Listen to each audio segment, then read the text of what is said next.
أعوذ بالله من الشيطان الرجيم بسم الله الرحمن الرحيم الحمد لله رب العالمين والصلاة والسلام على خير خلقه وخاتم الأنبياء والمرسلين سيد الأولين والآخرين شفيع المذنبين رحمة للعالمين محمد وآله الطيبين الطاهرين المعصومين اللهم صل على محمد وآل محمد. ربنا لا تزغ قلوبنا بعد إذ هديتنا وهب لنا من لدنك رحمة إنك أنت الوهاب. Brothers and sisters, when we reflect on the killing of Hussein alayhi salam and we send our salams, what kind of salams are we sending? We say, Assalamu alayka ya Aba Abdullah wa ala al-arwah allati hallat bi fina'ik alayka minni salamullahi abadan ma baqitu wa baqiya al-laylu wa an-nahar. We say, peace be upon you, O Aba Abdullah, and on the souls that died with you. And let these salams be there forever. Let these salams of mine, of yours, be there day and night. Whenever we think of Hussein alayhi salam, our salams should inspire us, should make us think of what kind of follower we want to be in this life. Of were we to be in the camp of Hussein alayhi salam, would we pick up a sword? Would we help feed the children? Would we answer Al-Hussein's call? Or would we ignore Hussein alayhi salam like the Kufans did? What would we do? And what are we doing in this life? What is our purpose? With every breath that Allah gives us, are we answering His call? We say, Oh Allah subhanahu wa ta'ala, if we had been there with Hussein alayhi salam, we would have achieved great success. And what is our success in life?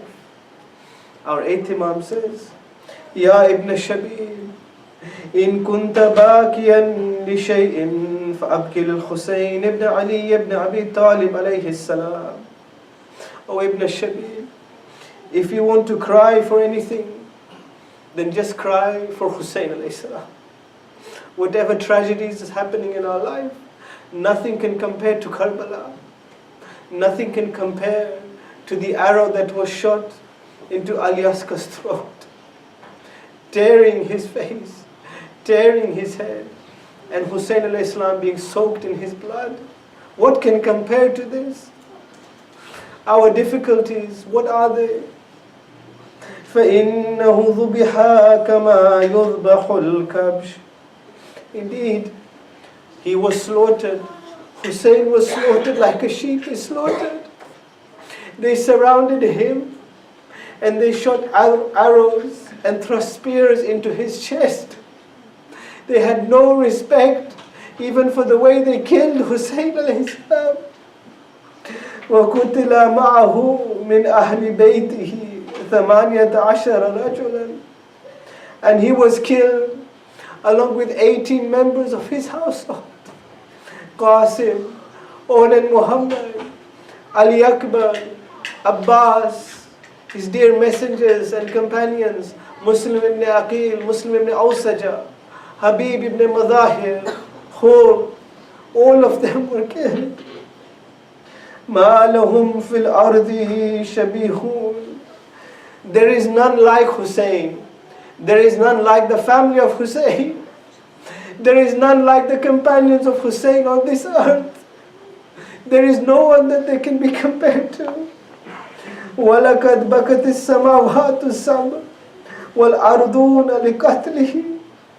Even the heavens, the seven heavens and the earth cried at his martyrdom. And they are crying today. The whole earth, the mountains, the birds, the trees, everything has an existence. Everything is directed to Allah. Don't we think that people, don't we think that everything that Allah creates, they cannot understand that a pure soul has been martyred on the plains of Karbala? that a child for doing nothing has been killed and martyred.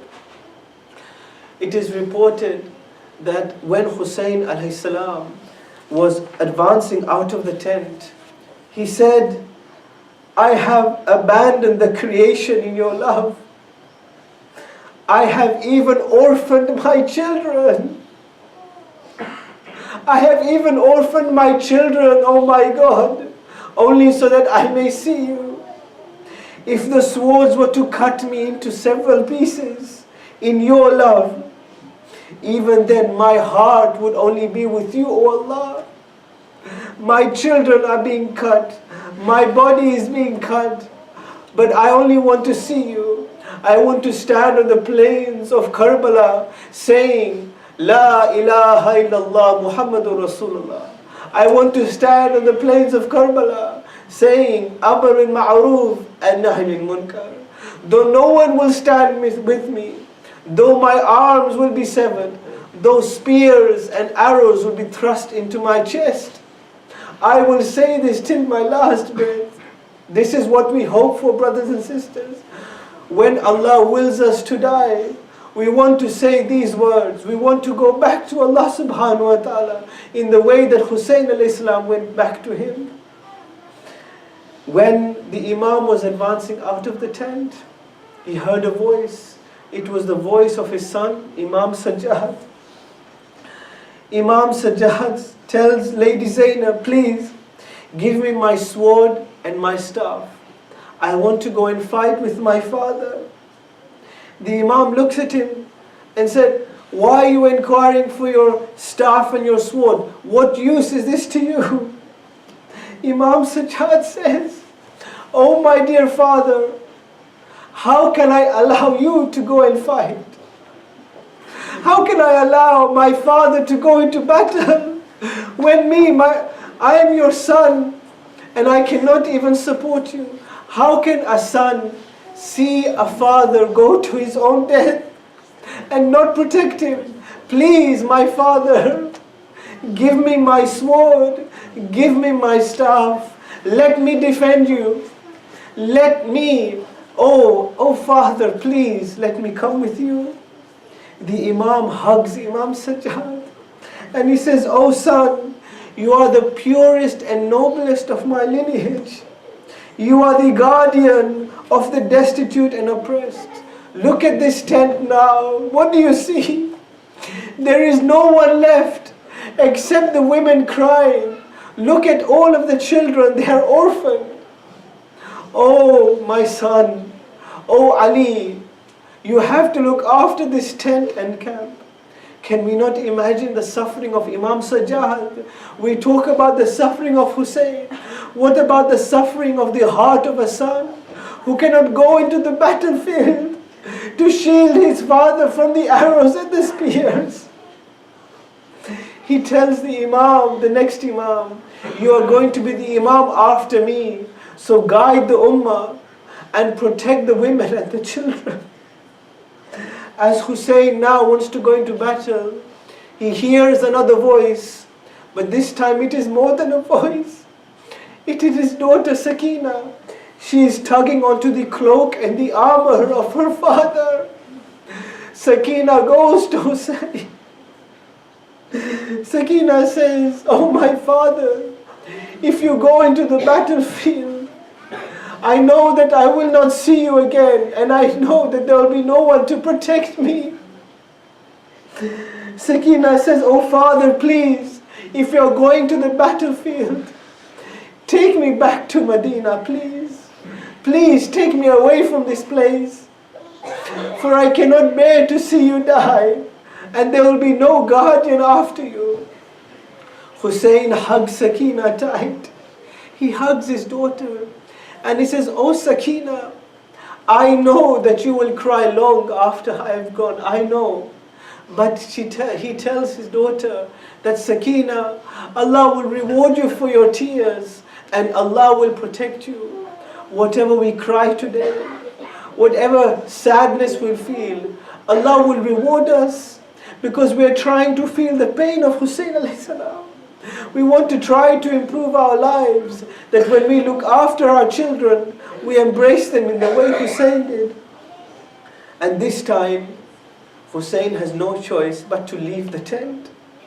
This is the last time that he's going to see his son. That is the last time that he's going to see his daughter. He goes into battle, and no sooner than he leaves the tent, the enemy breaks one-to-one combat. They start to launch arrows and spears into his chest. Umar ibn Sa'd says, "May your mothers weep over you. Why do you wait? Kill this man that comes to you. Kill him. Behead him." The army of Yazid ibn Muawiyah shows no mercy. Finally, we find that the arrows and the spears are going to the Imam's chest. The Imam cries out to Allah subhanahu wa ta'ala.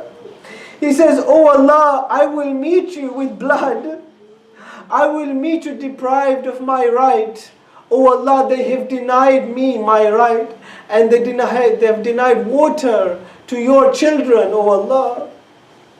One soldier looks at Hussein alayhi salam, and he has a sense of mercy. He says, "I saw Hussein, and his face was shining like the bright moon. Even when our Hussein is being martyred, his soul is illumined. His face is illumined like the moon." But finally Umar ibn Sa'd says, "Oh soldiers, go to him and kill him now. Finish Hussein alayhi salam off." The soldiers were reluctant to go to Hussein. They said, "We can't go and kill the grandson of the Prophet." Their hands started to tremble as they raised their spears. They could not do it. But one man answered the call of Umar ibn Sa'd. This man was Shimr. When Umar said, "Finish off Hussein," it is reported that Shimr goes to Hussein alayhi salam. Hussein is struggling on the ground in his own blood. He's trying to take out the arrows. He's trying to take out the spears.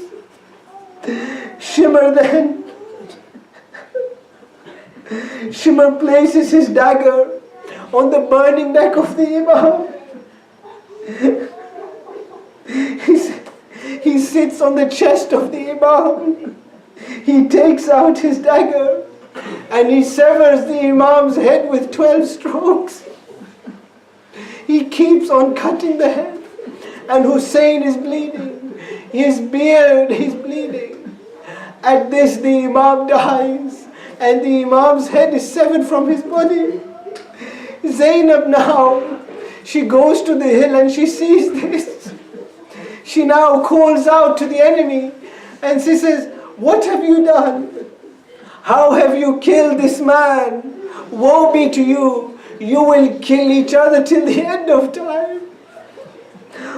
Kulthum, when she hears that this has happened, and she now goes to the mutilated body of the Imam, she says, "Oh Rasulullah, come and see how the body of your son has been discarded upon the plains of Karbala.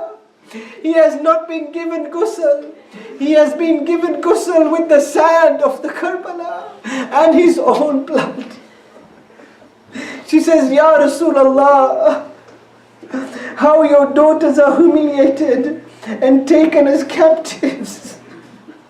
Oh Rasulullah, please can you come here and help us?" she cries. Then Lady Sakina, she sees her father beheaded, and she said, "Oh my father, oh my dear father, how quick was my separation from you. Who will look after me, oh my father? Who shall look after the orphans after you? Where shall we go and seek refuge? What will the widows do? Oh grandfather, arise from your grave and come and see your beloved, how his face has become wounded and his body covered in blood." Can you imagine that when we lose our family members, we say, "Inna lillahi wa inna ilayhi rajiun." Oh Allah, have mercy upon them. We want our souls to be rest in peace. But Kulthum, Sakina, Lady Zainab would only wish one thing. They want Rasulullah to come from his grave. They want Rasulullah to set justice in the society. They want Rasulullah to embrace his grandson as he embraced him when he was born. Do we not remember when Hussein was born? Rasulullah kissed his neck. Rasulullah even went to a corner crying because he knew that his grandson would be martyred like this. Zainab goes to Hussein. Zainab goes to her brother. She says, my brother, had I the choice of staying with you or leaving, I would stay with you, even though they would rip apart my body. Look at the strength of Zainab. She's saying that she would rather fight with her brother. Then she says, but, O son of my mother, caring for the widows and the orphans and protecting them from the enemies has weakened me. Now that you have gone, my back has been broken. My strength has been gone. Who will help me look after the orphans and the widows? Inna lillahi wa inna ilayhi raji'un. May Allah have mercy upon us. Matam al-Hussein.